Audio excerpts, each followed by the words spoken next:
as Sagradas Escrituras, peguem comigo em Jeremias 31.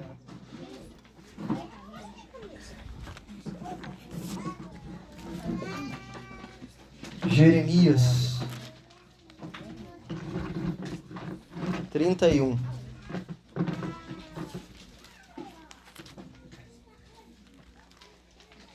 Jeremy.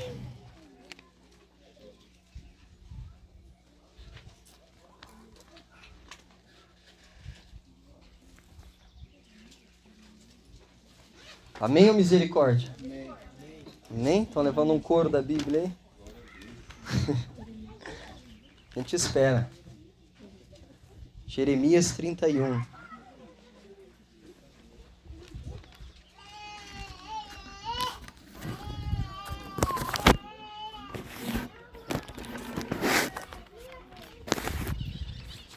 Versículo 22.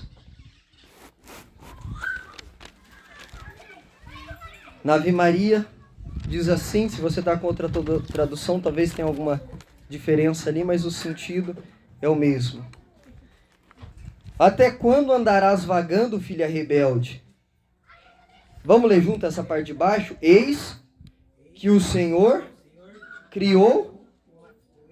Rapaz, vocês não acharam ainda, não? Eis que o Senhor criou uma coisa nova sobre a terra. É a esposa que cerca de cuidados o esposo. Palavra do Senhor. Eis que o Senhor criou uma coisa nova. É um profeta falando. O tema desse retiro é a profecia. E quando Jeremias fala, ele está falando, conhecendo a primeira profecia de Gênesis 3. Vamos lá para Gênesis 3 saber. Talvez você não conheça, a maioria conhece, mas vamos lá. Qual que é a primeira profecia?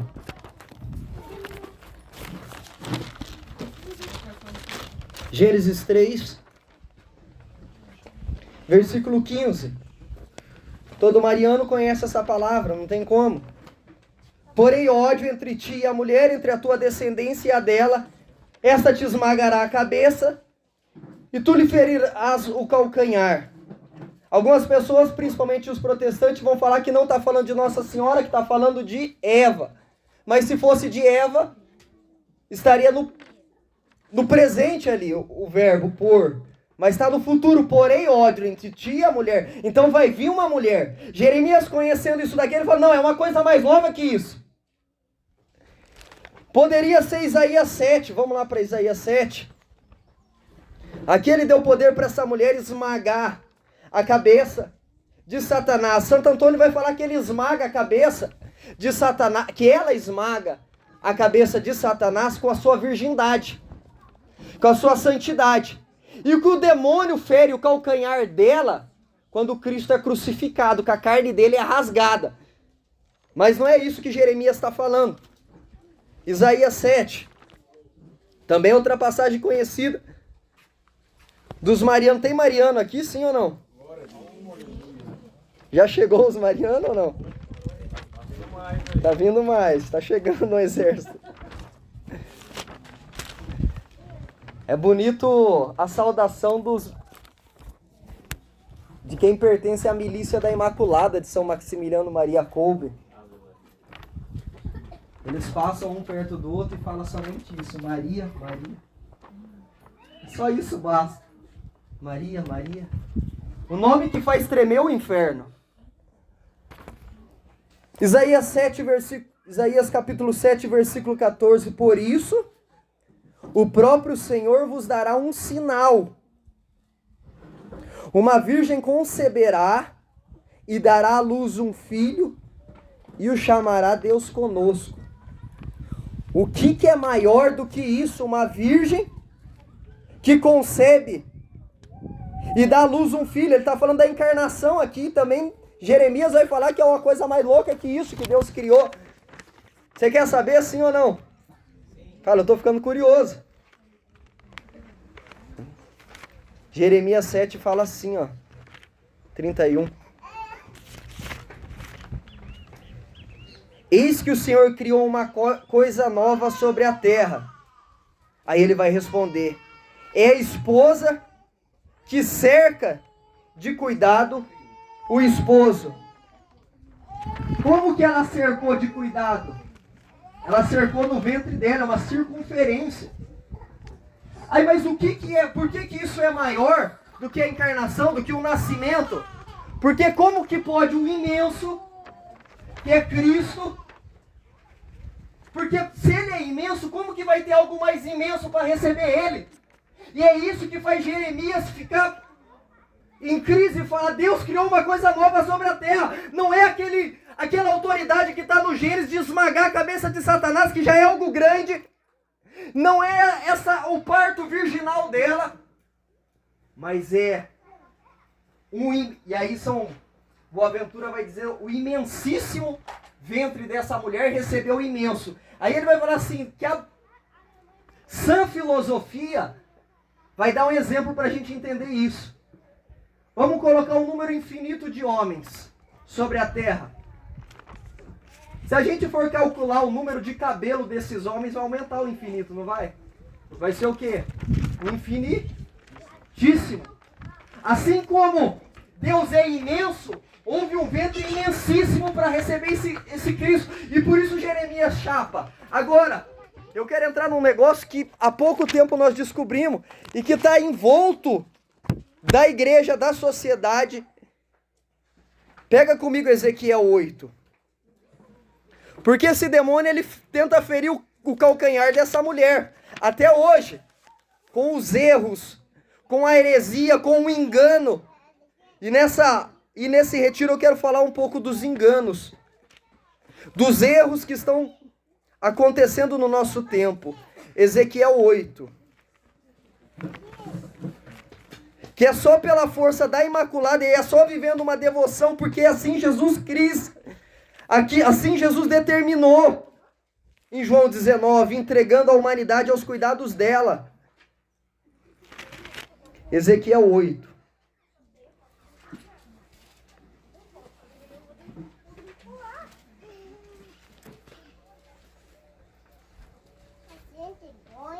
Amém? Vamos pegar do versículo 1. No 6º ano, no 5º dia do 6º mês, estava eu sentado em minha casa com os anciãos de Judá, quando a mão do Senhor baixou sobre mim. Olhei e enxerguei algo como uma silhueta humana, abaixo do que parecia serem seus rins. Era fogo, e desde os rins até o alto havia um clarão vermelho. Estendeu uma espécie de mão e agarrou-me pelos cachos dos cabelos. O Espírito levantou-me entre o céu e a terra e levou-me a Jerusalém em visões divinas. À entrada da porta interior, que olha para o norte, lá onde se erige o ídolo que provoca o ciúme do Senhor. Ezequiel sai dessa dimensão terrestre, entra na dimensão espiritual. Versículo 4. Lá se me manifestou a glória do Deus de Israel, tal como a visão que tive no vale. E ele me disse: filho do homem, ergue os olhos para o norte.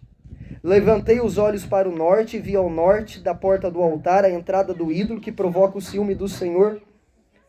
Filho do homem, disse-me, vês tu, presta atenção, a abominação que praticam, como eles procedem na casa de Israel, para que eu me afaste do meu santuário?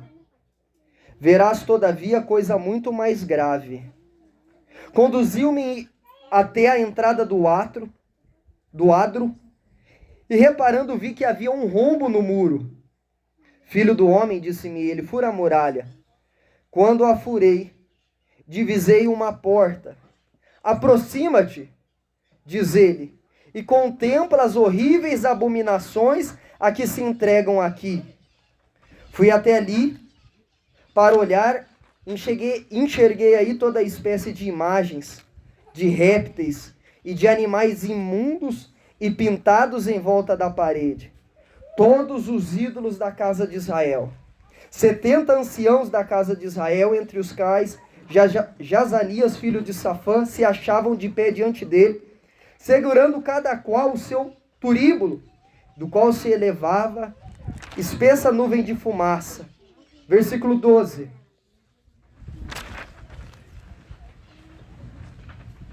Filho do homem, disse-me ele, Vês tu o que fazem os anciãos de Israel na obscuridade, no oculto, camuflado, cada um deles em sua câmara, guarnecida de ídolos, pensando que o Senhor não os vê, e que ele abandonou a terra e ajuntou.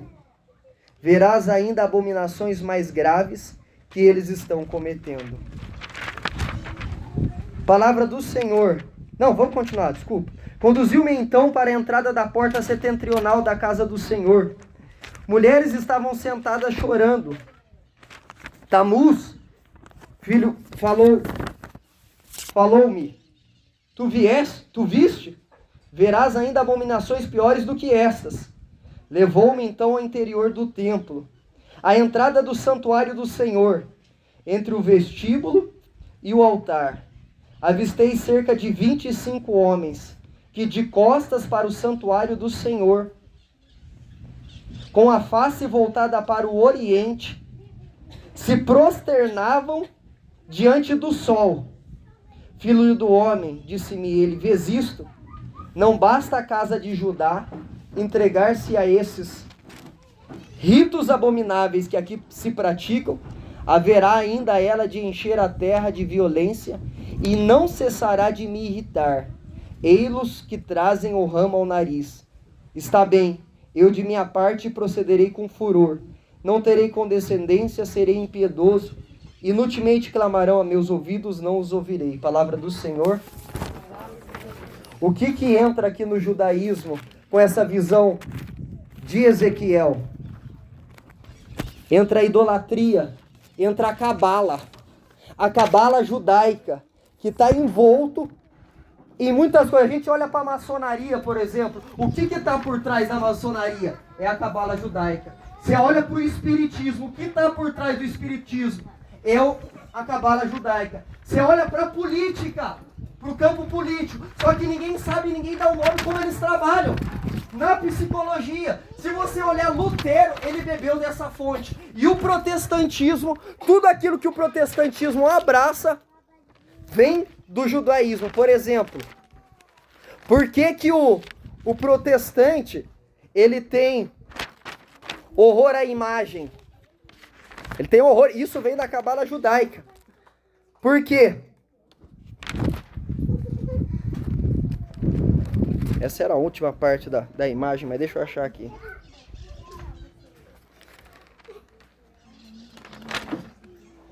Ódio. Imagens. O judaísmo não tem imagem. O ponto de visão deles, Abraão tinha destruído todas as imagens. Eles estabelecem conclusões e vão buscar premissas na Bíblia. Então, eles pegam aquilo que é de Abraão lá atrás, que Deus mandou ele acabar com as imagens, e abraça isso. Segunda coisa que o protestantismo pega. Por que eles não têm a questão dos santos? Porque o judaísmo também quebra a questão do igualitarismo. Eles trabalham em cima do igualitarismo e arrebentam a questão da hierarquia. Então, ter santo fere a igualdade. Por quê? Porque o santo já está no céu. Então, o igualitarismo vai falar, não, nós estamos tudo caminhando e todo mundo vai ser salvo. Mas quando você olha para os santos que já estão lá, como diz o Apocalipse, clamando vingança do sangue deles aqui na terra, então eles vão destruindo essas coisas e você vê que o protestantismo vai abraçando isso. Segunda coisa, o misticismo. A imagem tem matéria, cor, ela faz uma ponte racional até o céu. Então, como toda ponte tem que ser esotérica, não pode ter imagem. Os caras trabalham só em cima de esoterismo. E isso entrou dentro da igreja. Nós fomos ontem numa vigília. E a gente parece que tem olho clínico para ver umas coisas, né? E aí Jesus lá, exposto. E aí começou nas orações. E aí você vai percebendo que a pessoa ela não tomou consciência que o autor da graça está ali. E aí tinha um irmão rezando e aí começou a fazer fila para ir receber oração. A hora que eu olhei, tinha uma mulher chegando para ele fazendo assim. Por quê? Porque a gente quer revelação, a gente quer coisa esotérica. A gente não quer esse caminho de olhar para uma imagem, de olhar para um santo e trilhar esse caminho. É mais fácil partir para a adivinhação. O que tinha acontecido no templo aqui? O que Ezequiel narra? Que eles perderam o olhar do altar e começaram a colocar animais. Por que ele olha para o Oriente? Porque o Oriente é o lugar da abominação. Você pega as coisas esotéricas, a maioria vem de lá, do Japão, da China, desses lugares. Aí tem outra coisa que eu achei interessante. Por que o protestante tem idolatria à Bíblia? Você vê que Jesus ele começa a arrebentar. Aqui em Ezequiel começa a surgir os rabi, os mestres da lei. Não tinha isso. É em Ezequiel que vai começar a dar esse nome. Jesus arrebenta isso, que eles são hipócritas. Por quê? Porque o coração deles, o lábio, a palavra deles estava perto de Deus, mas o coração estava distante, adorando outras coisas. Então, se você pegar os livros judaicos, você vai ver que tem muito rabi, tem muito místico judeu que vai dando a interpretação dele às Sagradas Escrituras. Então o protestante pega isso e tem a livre interpretação da Bíblia. A igreja nos deixa um colosso. Eu até ia, no começo aqui, narrar o que Santo Afonso fala da Assunção de Nossa Senhora, onde ele vai descrevendo como que foi a Assunção de Nossa Senhora. Uma das coisas marcantes da Assunção de Nossa Senhora, que quando ela sobe o céu, Santo Afonso vai falar o seguinte, que a Assunção de Nossa Senhora foi mais bela do que a Ascensão de Cristo. Porque quando Cristo sobe, os anjos vêm ao encontro dele. Mas quando Nossa Senhora sobe, é Jesus que vem ao encontro dela. Santo Afonso vai falar que o zelo de Jesus era tão grande com Maria Santíssima, que ele quis ir preparar o trono dela, para que a subida dela fosse mais esplendorosa do que a dele. Mas tem um detalhe, quando ela sobe ao céu, começam a vir primeiro as virgens, depois os confessores. O que é o confessor? Aquele que confessou a fé, não o mártir. O mártir é o mártir, mas o confessor é aquele que não foi mártir, mas confessou a tua fé. Depois os mártires, depois os patriarcas, depois os profetas. Aí chegou Adão e Eva e se prostrou diante de Nossa Senhora e agradeceu a ela por ter desatado o nó da desobediência que eles causaram na humanidade. Imagina isso, que coisa linda, irmão. Adão e Eva chegar com o coração aquebrantado diante da Imaculada, se prostrar e agradecer ela. Apocalipse 8 fala que houve um silêncio no céu. Se você pegar Apocalipse 8, no versículo 1, fala assim, ó, houve um silêncio no céu por cerca de 30 minutos. Santa Gertrudes tem uma revelação e ela fala que esse silêncio no céu... Por que silêncio? Porque Isaías 6 fala que os serafins ficam cantando sem parar, santo, santo, santo.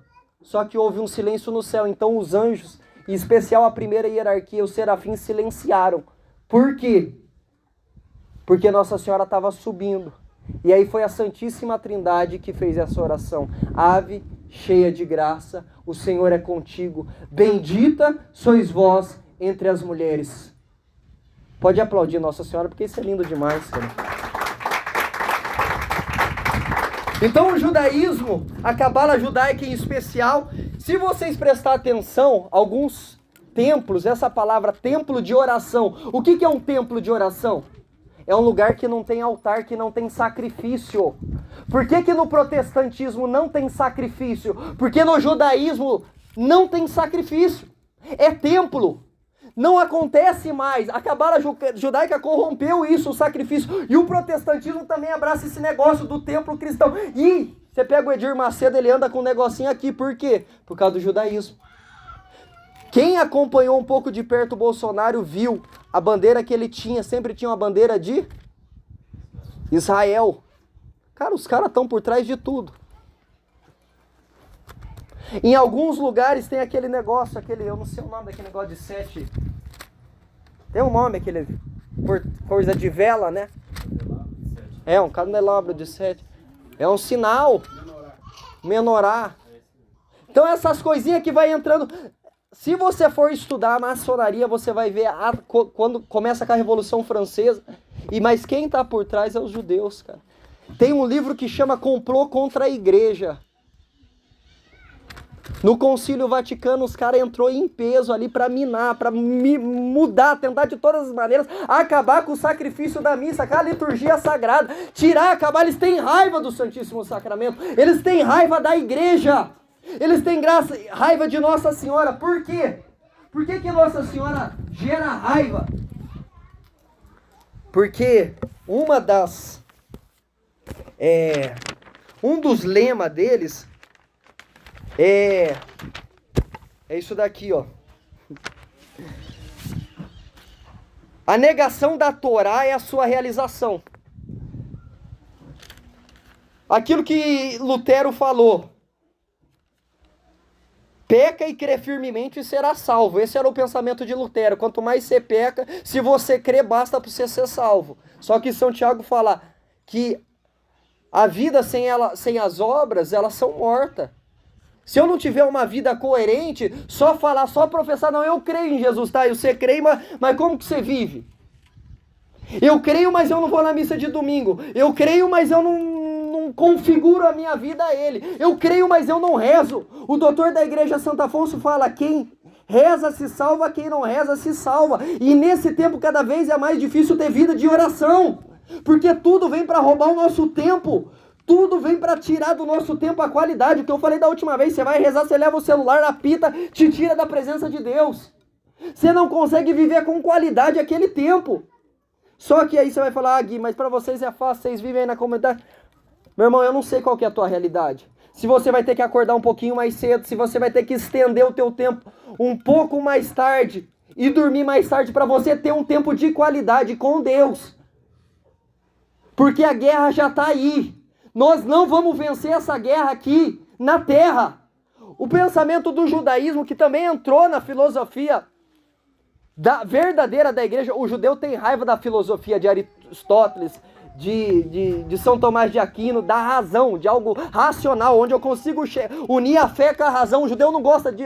A cabala judaica não trabalha em cima disso. Por isso que você vê uma avalanche de pregações dentro da igreja, onde só fala pro coração da pessoa, onde só quer fazer a pessoa chorar. A tua razão tem que ser alimentada. O que João 8,32 fala: conhecereis a verdade. Onde o meu intelecto vai sendo iluminado e eu vou dando passos. Você chega numa pessoa, bom, nesse caso mesmo, da necessidade de estar constantemente recebendo oração. O recebimento de oração faz parte, sim, para nos levantar, para prosseguir rumo a Cristo. Ou eu chego arrebentado com um caminhão em cima de mim, onde eu perdi a visão, e aí eu vou pedir ajuda. Beleza, eu entro nesse processo, mas depois eu me levanto. Eu não posso ficar a vida inteira buscando oração. Isso não pode se tornar um hábito. Nós temos que ter a graça de se levantar, olhar para essa mulher. Você pega a Nossa Senhora. Quando que Nossa Senhora foi feliz na vida dela? Feliz nessa questão de bens, assim, que a gente tem esse olhar não de alma, né? Mas felicidade, você não encontra isso nela, foi só luta. A partir do momento que ela deu o sim para Cristo, começou a casa a cair para o lado dela. Só pressão, só opressão. Se você meditar 7 dores de Nossa Senhora, você vai ver. Agora, o padre falou da dormição. Por que a igreja fala da dormição de Nossa Senhora? O dogma é da Assunção da Virgem Maria. Mas não se sabe se ela morreu, se ela dormiu e foi assunta, se o coração dela parou de bater, ou se não, ou se ela foi assunta viva. Então, alguma escola teológica defende que ela foi assunta ao céu viva. Outras defendem que ela foi dormindo. Então, ninguém tem esse termômetro de saber se o coração dela estava batendo ou não. Mas a questão é que ela está no céu e que ela foi assunta ao céu. Então, isso nós não podemos duvidar. Então, essas coisas vão infiltrando de uma maneira sutil, e a gente não consegue perder isso. Por quê? Porque a cabala judaica, o judaísmo, ele trabalha em cima da dialética. Então, a mesma coisa, na mesma hora que eles estão abraçando uma verdade, eles estão abraçando outra totalmente contrária. Então você não sabe. Por isso que Nossa Senhora é odiada para eles. Por quê? Porque a Nossa Senhora é o oposto de tudo isso.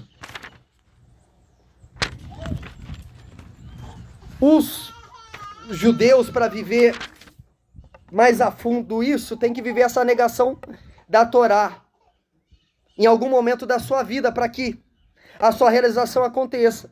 Nossa Senhora, nós vê nela, na vida dela, o oposto na questão de vícios. Os caras trabalham em cima, na questão de virtudes.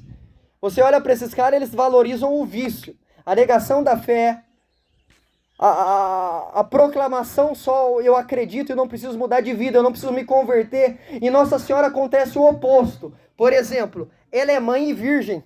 Como que vai explicar isso?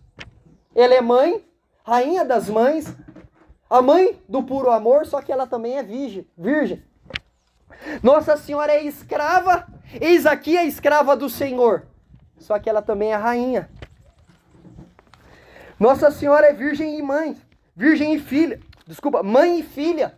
Então esses opostos que vão acontecendo na vida de Nossa Senhora, que vai quebrando o pensamento deles, e aquilo que vai sendo embutido, você vai percebendo quando você vai se aproximando dela, o teu sensor, aquilo que está errado parece que é ligado, porque hoje acontece aquilo que Oséias fala, o meu povo se perde por falta de conhecimento. Tem muita gente falando. Você pega a internet, você vai digitar um tema lá, tem muita gente, muito leigo falando, muita gente, e aí você não sabe onde está a verdade mais. Gente de calibre, gente de cátedra. Só que, para o simples, Nossa Senhora, Jesus deixou uma arma que é se aproximar dela, gente. Se aproximar dela. Olha que coisa, quando Eva é visitada pelo anjo, o anjo faz uma proposta para ela, dela se tornar como? Deus. Como Deus. Nossa Senhora é visitada por um anjo também. O anjo também faz uma proposta que jamais teve na Bíblia, dela se tornar mãe de Deus. Não teve duas propostas para um ser humano maior do que essa. De dois anjos. A primeira se tornar como Deus, que fez a Eva balançar. A outra para Nossa Senhora de se tornar mãe de Deus. Mas qual que é a reação de Eva e qual que é a reação de Maria Santíssima? Eva logo dá o seu consentimento. Nossa Senhora diz a palavra que ela se perturba com aquilo que está sendo apresentado para ela. Por quê? Porque Nossa Senhora era uma mulher espiritual e ela podia ser enganada pelo anjo. Ela se perturba e faz uma pergunta para o arcanjo. Quando o arcanjo traz aquilo lá, responde a consagração que ela já tinha de ser virgem, de ser guardada, de não ter relação sexual. Ela já tinha essa consagração. E aí o Padre Antônio Vieira vai falar o seguinte: Nossa Senhora está nos ensinando a pesar as propostas que nos acontecem, tanto as boas quanto as ruins. Geralmente a gente reza por aquilo que é mal, mas o anjo fazia uma proposta boa para os dois, para as duas. Só que Nossa Senhora pesa, ela medita antes dela dar o sim dela. Como se fará isso? Às vezes nós quebramos a cara porque a proposta é tão boa, mas eu não sei se vem de Deus. A proposta é tão boa, mas é para me roubar dele. A proposta brilha, a proposta é no serviço, parece que é de Deus. E eu já dou sim, eu já assumo o serviço na igreja, eu já vou, ou eu desisto, porque está difícil, então eu já vou sair, eu já vou abrir mão, mas eu não peso aquilo, eu não insisto, eu não pergunto, eu não tenho esse joelho dobrado, esse desejo de ouvir a Cristo antes de tomar a decisão. E aí nós quebramos a cara, e aí nós damos murro em ponta de faca, e aí nós depois chegamos perto dela, chegamos perto de Cristo, depois que nós já andamos um caminho de desvio. Porque quando eu estou no caminho, não tem desvio, porque eu estou no caminho. Ele disse: eu sou o caminho, a verdade e a vida. Mas quando eu desvio, ontem quase aconteceu isso, nós indo para Ibaiti. Naquela entradinha para Ventania ali, o GPS travou. Se eu continuo reto, eu ia ter que andar um monte para voltar naquilo ali.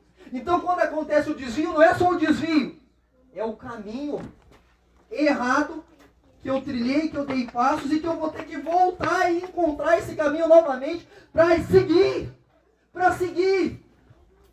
Uma das coisas que a Cabala Judaica trabalha é que o homem fique preso. Você pega isso no protestantismo, que os caras querem a realização aqui na terra.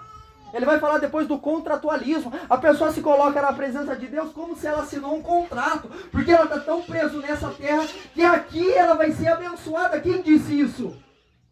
Que se você está seguindo Deus, Deus tem a obrigação de te trazer grana, de te abençoar, de que nada aconteça de mal na tua vida. Então é essa mentalidade. Você vê que dificilmente você vai encontrar um judeu pobre.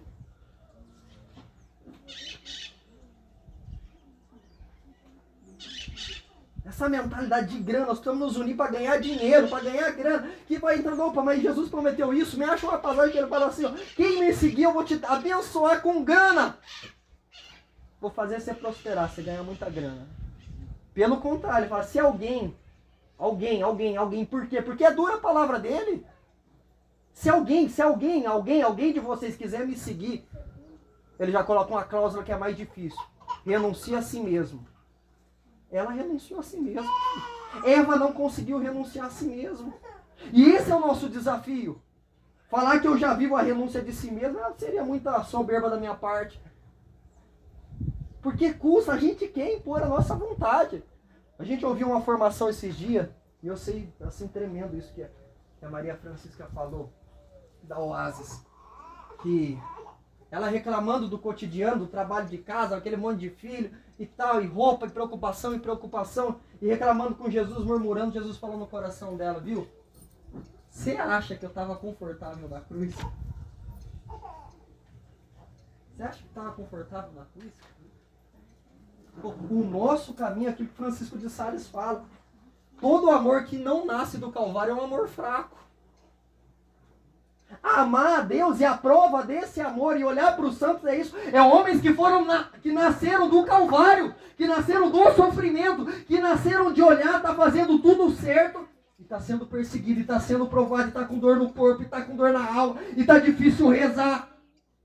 Uma historinha conhecida. Santa Teresa d'Ávila vai adorar Jesus no Santíssimo Sacramento e não quer ficar na presença dele. Quer ir embora, sabe aquele negócio, pensando em um monte de coisa para resolver, e ela começa a contar os tijolinhos da capela para não se afastar de Jesus. Ela faz uma violência para a alma e para o corpo dela. Não, eu vou ficar na presença de Jesus.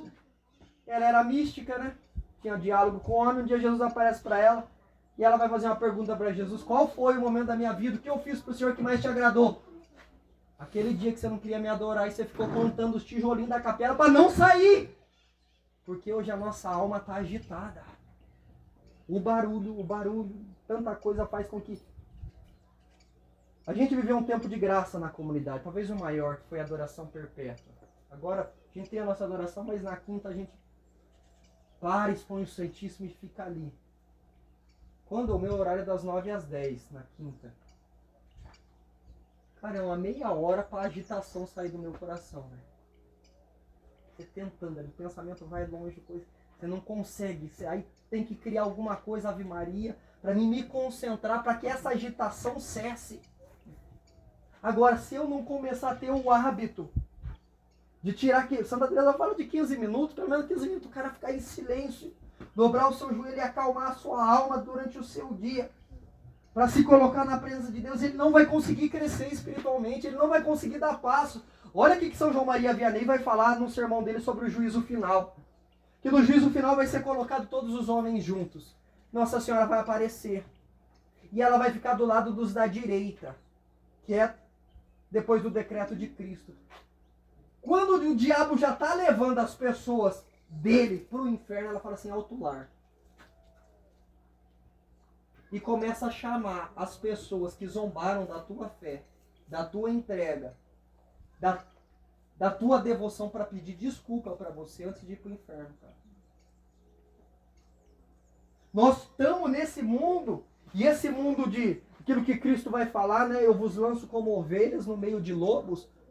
O povo não vai entender. Se você quiser viver o catolicismo autêntico, genuíno, se posicionar, não somente professar como o protestante fala, não, eu creio, mas estou devendo para todo mundo, eu creio, mas estou em adultério, creio, mas eu estou no grupo de WhatsApp de só pornografia, eu creio, mas eu não vivo.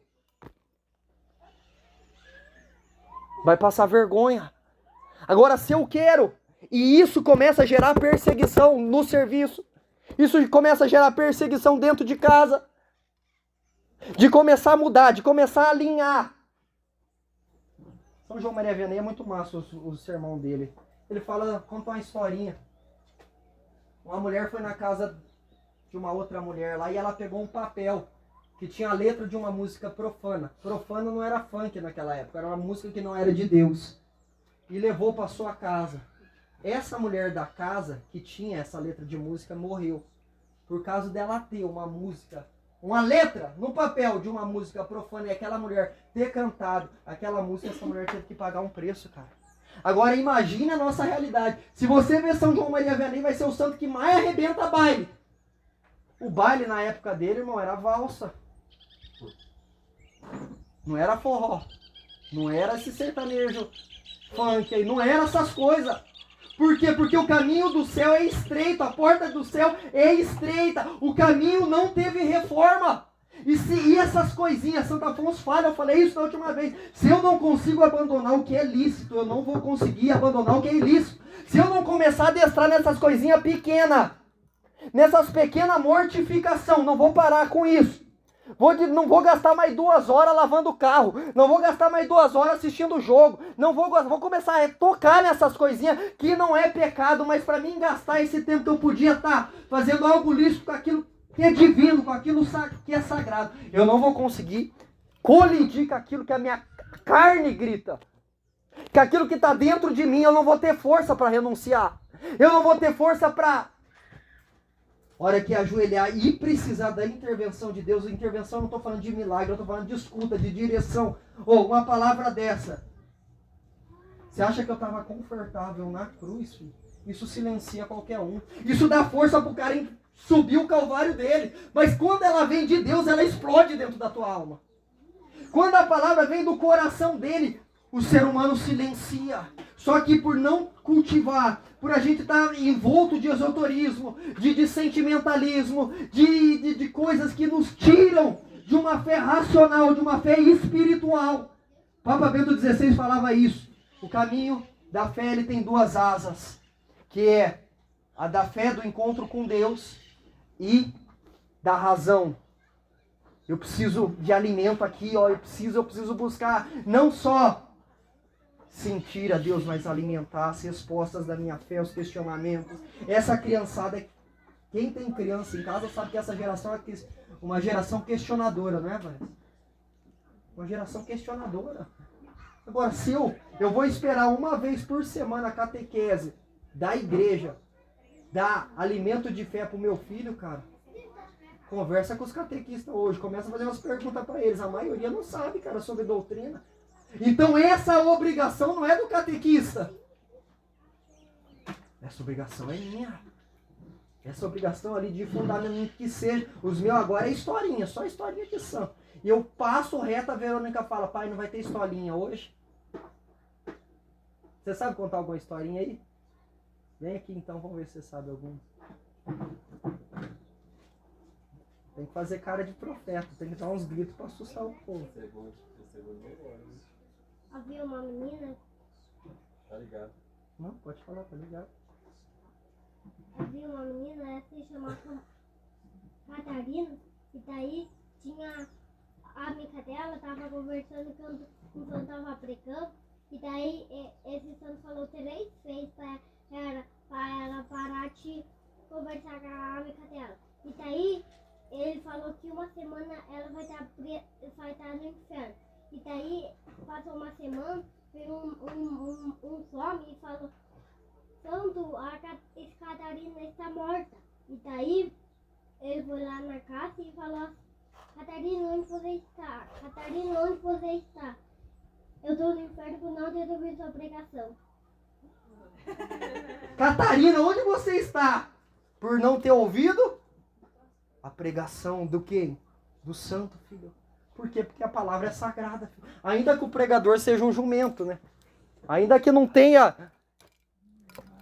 Você pega a Santa Catarina de Sena, doutora da igreja, diz que quando ela ia participar da Santa Missa e a homilia tava chata, sabe aquela homilia, nossa, aquele sono, a doutora da igreja, que Jesus só mandou São Tomás de Aquino e São João Evangelista ensinar ela a ler. Ela lutava dentro dela para que ela se concentrasse naquela pregação, porque podia ter algo para ela. Olha a sede de um santo, ainda que esteja xarope, ainda que esteja cansativo, o esforço, por quê? Porque está falando de Deus, e pode ter algo ali, pode ter uma pérola preciosa, pode ter um tesouro que sai ali, e eu não posso dormir. Você vê que a gente vai ficando fraquinho na oração, sem perceber a gente vai ficando fraquinho, antigamente o cara fazia vigília, orava e não sei o que, de repente vai esvaziando a força espiritual. Não é só ler, não é só estudar. Isso faz parte, mas também e principalmente isso, porque a maioria dos santos foram forjados nessa teologia da oração. Do joelho dobrado, do calo no joelho, dessa busca, porque aqui está o segredo. Aqui está o segredo de Nossa Senhora. A profecia, a promessa dele. Se você pegar Apocalipse 12, fala, houve um sinal no céu. A mística cidade de Deus, de uma Maria de Ágreda, ela fala, o que foi esse sinal no céu? Porque a gente imagina isso que foi... Eu imaginava, né, que era agora esse sinal. Tipo, agora que Nossa Senhora já está no céu, e que aparece um sinal da presença dela. Essa mística fala o seguinte... Ela tem 4 volumes no livro dela, numa coleção dela, desse tomo. E a primeira é do nascimento de Nossa Senhora. Como foi? Assim, você não é obrigado a acreditar nisso porque é uma revelação particular. Mas ela vai falar o seguinte, que esse sinal do céu foi quando Deus colocou os anjos à prova. Antes dos anjos contemplar ele face a face. Onde estava aquela dúvida, eu sirvo a Deus ou eu nego ele? Apareceu um sinal de uma mulher. Os anjos bons, quando viram essa mulher, na qual eles iam servir, eles criaram mais força para ficar firme. Nossa Senhora ainda nem existia. Como nós vimos em Gênesis, porém ódio entre ti. Como nós vimos em Isaías, nascerá uma virgem. Como nós vimos em Jeremias, essa mulher cercará o esposo. Que esposo? Porque ela é esposa, filho, do novo Adão, que é Cristo. Ela é a nova Eva, por isso que essa mulher que cerca o novo Adão, e chama, em outras traduções vai estar o varão, mas vamos usar o esposo, ela é a esposa do Espírito Santo. Diga para essa pessoa que está do teu lado, Nossa Senhora não é uma mulher qualquer, cara, você está louco? Esses anjos viram esse sinal no céu, essa mulher coroada de 12 estrelas, e eles ficaram firmes, inabalável, para não mudar de time. E esse é o chamado para mim e para você. Você quer ficar do lado de Eva? Você vê que a mulherada foi embaçado na Bíblia, cara. A mulher de Ló olhou para trás. Não foi. A mulher de Noé entrou na arca por causa da fé dele. A mulher de Abraão, o que ela fez? A hora que veio a profecia ali, ela deu uma risadinha. Agora, esse dia foi a liturgia. Moisés tinha um irmão e uma irmã, Arão e Maria. Os dois começaram a reclamar. Deus só fala com Moisés. Tá errado essa parada. Não sei o que, não sei o que lá. Deus veio e falou, eu falo com quem eu quero, filho. Só que em cima de quem que foi o castigo? Quem que ficou leproso? Quem? Só a mulher ficou leprosa. Por que Deus também não mandou a lepra em cima do Araão? Interessante, né? Porque a mulher com certeza foi ela que deu uma cutucadinha nele e falou, você viu? Deus só fala com Moisés nasceu. O cara não tem essa percepção. O homem não percebe esses detalhezinhos. Ela chegou e começou a soprar na cabeça. Nossa, é verdade, Deus só fala com ele. O que aconteceu? Deus veio e tuf na mulher. Agora essa mulher aqui é exemplo. Essa mulher aqui é referência. Essa mulher aqui é a mulher revestida de sol. E eu quero te convidar a se consagrar a ela. Fica de pé. Nós vamos pedir que Nossa Senhora venha exorcizar da nossa mente, do nosso coração, da nossa alma, toda a mentira. Se você pegar a psicologia, Freud, você vai ver, se você garimpar a vida dele, você vai ver que ele bebeu da cabala judaica. Se você pegar Jung, que é um outro lado da psicologia, ele também bebeu da cabala judaica. Para falar do inconsciente coletivo que ele trabalha. Se você pegar literatura, se você pegar poesia, você vai ver a influência desses caras, a destruição do belo. Baixa a tua cabeça. Ó Santíssima Virgem Maria, nós não sabemos a raiz das influências que nós trazemos de esoterismo. daquilo que nos confunde, daquilo que nos impede de dar passos. Mas nós queremos pedir nessa tarde, de graça da Assunção, a Senhora que está coroada no céu, que a Senhora venha nos libertar de toda a confusão, de toda a mentira que adentrou, coisas que nós lemos, que escutamos que eram boas, que achamos que nos levaria a Deus, que abraçamos como verdade. Mas na verdade era um grande engano para nos tirar de Deus. Pede essa graça para Nossa Senhora. Se humilha nessa hora, do teu jeito, da tua forma, para que ela venha colocar em prumo a tua vida, para que ela venha colocar em ordem aquilo que está desordem, para que a tua mente, a tua razão, ela seja consagrada agora para receber novas instruções, uma lucidez maior, para que Nossa Senhora coloque sobre os nossos olhos o colírio do Espírito, para que possamos ver as coisas como elas são. Facilmente somos enganados. O mundo jaz sobre o maligno. Tudo aquilo que nós fomos abraçando, disso que eu fui falando, de contratualismo, de igualitarismo, a dificuldade de entender uma hierarquia, de obedecer, que o Espírito Santo venha fazendo a obra em mim e você, na tua vocação, no teu estado de vida. Como está o teu estado de vida? Como está a tua vocação hoje? Como homem, como mulher? Como esposa, solteiro, celibatário, celibatária, não sei o teu chamado. No teu estado de vida você tem dado as respostas que o Espírito espera de você nesse tempo de confusão, de bagunça. É só um coração humilhado. É só um coração que vai entendendo essas profecias e, para não ser enganado, reconhece essa mulher como senhora, como soberana, como imperatriz, como augusta rainha. Me ensina, mãe. Me ensina a caminhar com o teu filho. Me ensina a Virgem Maria a ser um bom pai. Me ensina a voltar se eu desviei e encontrar esse caminho do desvio. Fala para ela, apresenta a tua história. Agora é com ela, daqui a pouco Jesus vai entrar aqui, mas agora nós queremos pedir essa graça para Nossa Senhora. Desatadora dos nós. Aquela que tem o poder de esmagar a mentira, o erro, daquele que vem com o seu veneno diabólico. Uma das qualidades do veneno da serpente é deixar a pessoa sonolenta.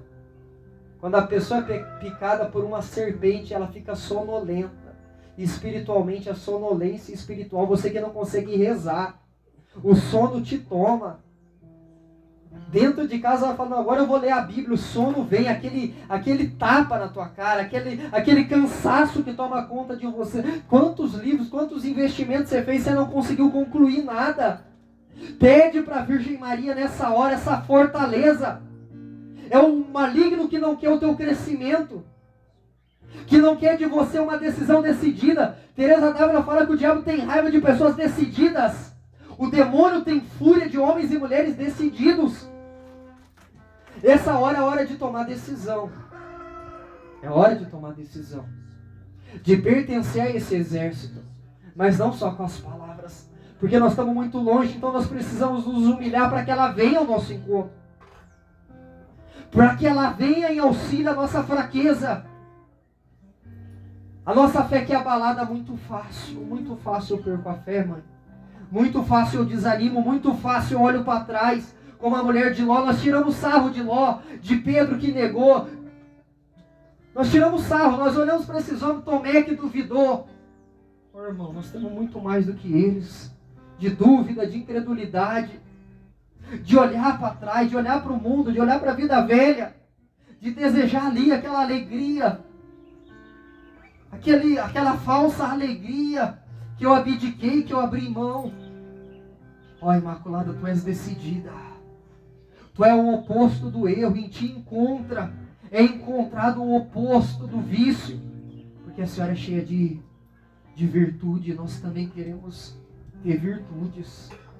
O mundo, as pessoas precisam olhar para nós e ver uma maneira diferente de reagir àquilo que não dá certo. Nós não podemos mais desesperar, nós não podemos mais xingar, nós não podemos mais gritar, nós não podemos mais agir na hora da prova como mundanos. Nós não podemos mais, nós não queremos mais, eu não quero mais agir na carne. Ensina-me, peça isso para ela, ensina-me, mãe, a lidar com os inconvenientes, a lidar com aquilo que não está dando certo, aquilo que não dá certo, a lidar com a prova, a lidar com a tentação, a lidar com o sofrimento, a lidar com a luta interior, com a luta intelectual, com a luta espiritual. Ensina-me, Virgem Maria, adestra as minhas mãos para o combate, como diz o Salmo. Adestra a minha mão, é a oração do terço, onde eu vou rezando, Pai Nosso, Ave Maria, Pai Nosso, Ave Maria, Pai Nosso, Ave Maria, Ave Maria, Ave Maria. A minha mão vai sendo adestrada para o combate espiritual. Não é para o combate humano. Não é contra homens de carne e de sangue, não, é no campo espiritual. Ezequiel é levado entre o céu e entre a terra, é na dimensão espiritual, é na dimensão onde acontece a batalha. Você batalha no céu para colher aqui na terra.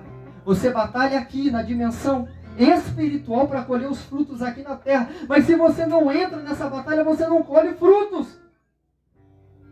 Por isso que o demônio também vai tirando de muitas pessoas a graça do combate na oração. Pessoas que eram combatentes na oração, na adoração, e se conformaram, estão com Deus, estão na missa, estão rezando o terço, mas não tem mais a força para combater em oração. Porque tem a oração de silêncio, mas na Bíblia também tem o clamor.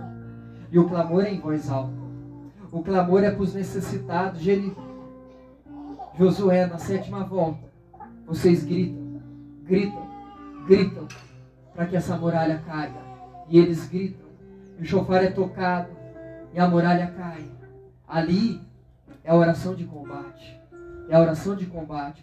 São Pedro Julião e Mar fala da adoração de combate, que é quando você está desanimado.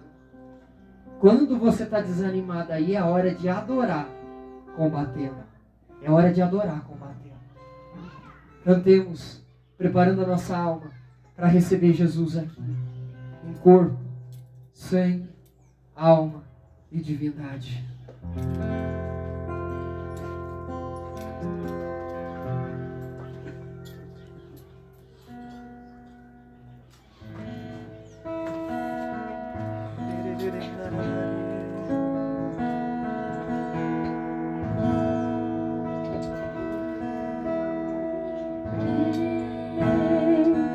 Senhor Jesus, o coração já bate forte ao te ver.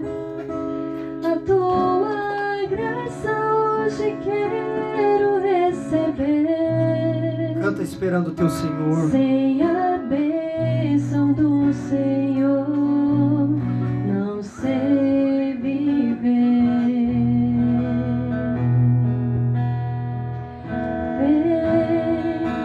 Senhor Jesus, olhar o povo ao teu redor me faz lembrar a multidão lá no caminho a te esperar. Vem, ó santos de Israel, passar também Neste lugar, nesse lugar.